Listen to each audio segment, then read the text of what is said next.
ನಮಸ್ಕಾರ ಸ್ನೇಹಿತರೆ, ಸುಪ್ರಪಂಚಕ್ಕೆ ಸ್ವಾಗತ. ಬನ್ನಿ, ನಾನು ಇವತ್ತು ನಿಮಗೆ ಹನುಮನ್ ನಗರದಲ್ಲಿರೋ ಶ್ರೀರಾಮಾಂಜನೇಯ ಗುಡ್ಡಕ್ಕೆ ಕರ್ಕೊಂಡು ಹೋಗ್ತೀನಿ. ಇದು ಸುಮಾರು 1960ಯಲ್ಲಿ ಕಟ್ಟಿರೋದು. ಇದು ಎಷ್ಟು ಚೆನ್ನಾಗಿದೆ ಇಲ್ಲಿ ರಾಮಾಂಜನೇಯನ ವಿಗ್ರಹ ಅಂತಂದರೆ, ಈಗ ಲಂಕಾ ಯುದ್ಧ ಮುಗಿದಾಗ ಇದು ಈ ರೀತಿ ನಿಂತಿದ್ರು ಅನ್ನೋ ಥರ ಒಂದು ಐಡಿಯಾದಲ್ಲಿ ಇದನ್ನು ಕಟ್ಟಿರೋದು ಮಾಜಿ ಮುಖ್ಯಮಂತ್ರಿ ಕೆಂಗಲ್ ಹನುಮಂತಯ್ಯ ಇದ್ರಲ್ಲ, ಹೇಗೆ ವಿಧಾನಸೌಧ ನಿರ್ಮಾತೃನೇ ಅಲ್ವಾ ಅವರು, ಅವರೇ ಇದನ್ನು ಸಹ ಅವಾಗ ಕಟ್ಟಿಸಿದ್ದು ಅಂತ ಹೇಳ್ತಾರೆ. ಅಂತ ಹೌದು, ಅವರೇ ಕಟ್ಟಿಸಿರೋದು. ಸೊ ನೋಡಿ ಎಷ್ಟು ಚೆನ್ನಾಗಿ ಹೀಗೆ ಹಗ್ ಮಾಡಿಟ್ಕೊಂಡಿದ್ದಾರೆ ಅವರಿಬ್ಬರಲ್ಲಿ. ಎಂಥ ಒಂದು ಕ್ಲೋಸ್ನೆಸ್ ಇತ್ತು ರಾಮಾಂಜನೇಯನಲ್ಲಿ ಅನ್ನೋದು ಈ ಒಂದು ವಿಗ್ರಹದಲ್ಲೇ ಗೊತ್ತಾಗುತ್ತೆ. ಅಷ್ಟು ಅಂದರೆ ಅಷ್ಟು ಚೆನ್ನಾಗಿದೆ.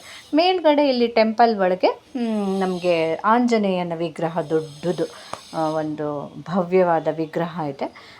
ರಾಮ ಸಹ ಪೂಜೆ ಮಾಡ್ತಾರೆ ಪಕ್ಕದಲ್ಲೇ ಇಟ್ಟುಬಿಟ್ಟು, ವಿಗ್ರಹದ ರೂಪದಲ್ಲಿ ಇಟ್ಟು. ಸೊ ತುಂಬಾ ಚೆನ್ನಾಗಿದೆ ಟೆಂಪಲ್. ಎಂಥ ಒಂದು ಒಳ್ಳೆ ಪರಿಸರದಲ್ಲಿದೆ ಅಂದರೆ, ಸುತ್ತಲೂ ದೊಡ್ಡ ಗುಡ್ಡದ ಮೇಲೆ ಇದು ಇರೋದು. ಆ ಸುತ್ತಲೂ ಪರಿಸರಲ್ಲೆಲ್ಲ ಈಗ ನೋಡಿ ಹೀಗೆ ಗ್ರೀನರಿ ಪಾರ್ಕ್ ಮಾಡಿ ನಡೆಯೋಕ್ಕೆ ವೇ ಮಾಡಿದ್ದಾರೆ.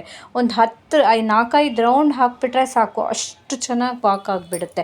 ಮೆಟ್ಲು ಹತ್ತಿ ಇಳಿದು ಒಳ್ಳೆ ಪಾರ್ಕಲ್ಲಿ ನಡಿಲಿಕ್ಕೆ. ನೋಡಿ ಈ ಸ್ಟೆಪ್ಸು ಹೇಳ್ತಾರೆ ಲಾಲ್ಬಾಗ್ ಹತ್ರ ಒಂದಿರೋ ಟೆಂಪಲ್ನ ಕೊಳದಿಂದ ತೊಗೊಂಡು ಬಂದುಬಿಟ್ಟು ಆ ಸ್ಟೆಪ್ಸ್ ಕಟ್ಟಿರೋದು ಅಂತ. ಅದು ಆ ರೀತಿ ಅಷ್ಟು ವಿಶೇಷವಾದ ಕಲ್ಲು ಅಂತ. ಇನ್ನು ಸುತ್ತಲೂ ಎಲ್ಲ ಗ್ರಾನೈಟಲ್ಲಿ ಈ ಥರ ಸ್ಟೆಪ್ಸ್ ಎಲ್ಲ ಮಾಡಿದ್ದಾರೆ, ಕಲ್ಲುಗಳಲ್ಲಿ. ಇಲ್ಲಿ ನಡೆಯೋದಕ್ಕೆಲ್ಲ ತುಂಬ ಚೆನ್ನಾಗಿದೆ. ಸುತ್ತಲೂ ಒಳ್ಳೊಳ್ಳೆ ಇದು ಯಾವುದ್ಯಾವುದೋ ದೇಶಗಳಿಂದ ಮೆಡಿಸಿನಲ್ ಪ್ಲ್ಯಾಂಟ್ಸ್ ಎಲ್ಲ ತಂದು ಇಲ್ಲಿ ಹಾಕಿದ್ದಾರೆ. ಹಾಗಾಗಿ ಇದು ಒಳ್ಳೆ ಶುದ್ಧವಾದ ಗಾಳಿ. ಬೆಳಿಗ್ಗೆ ಹೊತ್ತಲ್ಲಿ ಸಂಜೆ ಹೊತ್ತಲ್ಲೆಲ್ಲ ಹೋಗ್ಬಿಟ್ರಂತೂ ತುಂಬ ಜನ ವಾಕ್ ಮಾಡೋರು ಇರ್ತಾರೆ, ಕುತ್ಕೊಂಡು ನೋಡ್ತಾ ಇರೋರು. ಹಾಗೆ ತುಂಬಾ ಚೆನ್ನಾಗಿದೆ.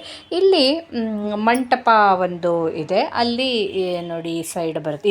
ಈ ಮಂಟಪದಲ್ಲಿ ಈ ರಾಮನವಮಿಯಲ್ಲಿ, ಹನುಮ ಜಯಂತಿಲೆಲ್ಲ ತುಂಬ ಪ್ರೋಗ್ರಾಮ್ಸ್ ಎಲ್ಲ ಇರುತ್ತೆ. ಹಾಗೆ ಇಲ್ಲೊಂದು ಕಲಾಸೌಧ ಇದೆ, ಅದರಲ್ಲಿನೂ ಸಹ ನಾಟಕಗಳೆಲ್ಲ ನಡೀತಾ ಇರುತ್ತೆ. ಒಟ್ಟಿನಲ್ಲಿ ಹನುಮನ್ ನಗರ ಈ ಕಡೆ ಬಸವನಗುಡಿ ಏರಿಯಾ ಅಂದ್ರೇ ಹಾಗೆ ಅಲ್ವಾ, ಕಲ್ಚರ್ಗೆ ತುಂಬ ಫೇಮಸ್ಸು. ಸೊ ಹಾಗಾಗಿ ಇಲ್ಲಿ ಎಲ್ಲ ಥರದ ನಮಗೆ ದೇವ್ರ ದರ್ಶನ ಆಗೋದ್ರ ಜೊತೆ ವಾಕ್ ಮಾಡಲಿಕ್ಕಾಗಲಿ, ಕಲ್ಚರಲ್ಲೆಲ್ಲ ಇಂಟ್ರೆಸ್ಟ್ ಇರೋರು, ಸಂಗೀತ ಪ್ರೋಗ್ರಾಮ್ಸ್ಗೆಲ್ಲ ಇಂಟ್ರೆಸ್ಟ್ ಇರೋರು ಎಲ್ಲ ಬಂದುಬಿಟ್ಟು ಇಲ್ಲಿ ವಿಸಿಟ್ ಮಾಡ್ಬೋದು. ತುಂಬಾ ಒಟ್ಟಿನಲ್ಲಿ ಚೆನ್ನಾಗಿರೋ ಒಳ್ಳೆ ಪ್ಲೇಸು ಈ ಹನುಮನ್ ನಗರದ ಇದು. ಅದೇ ನಾನು ಹೇಳ್ದಂಗೆ 1960ಯಲ್ಲಿ ಇದನ್ನು ಕೆಂಗಲ್ ಹನುಮಂತಯ್ಯನವರು ಆಗ ಇದನ್ನು ಬಿಲ್ಟ್ ಮಾಡಿದ್ದು. ನೋಡಿ ಇಲ್ಲಿಂದ ರೋಡ್ಗಳೆಲ್ಲ ಹೋಗುತ್ತೆ. ಒಟ್ಟಿನಲ್ಲಿ ಇದು ಹನುಮನ್ ನಗರಲ್ಲಿ ರಾಮಾಂಜನೇಯ ದೇವಸ್ಥಾನ ಅಂತ ಹೇಳಿದ್ರೆ ನೀವು ಸಹ ಖಂಡಿತ ಹೋಗಿ ವಿಸಿಟ್ ಮಾಡ್ಬೋದು. Thank you.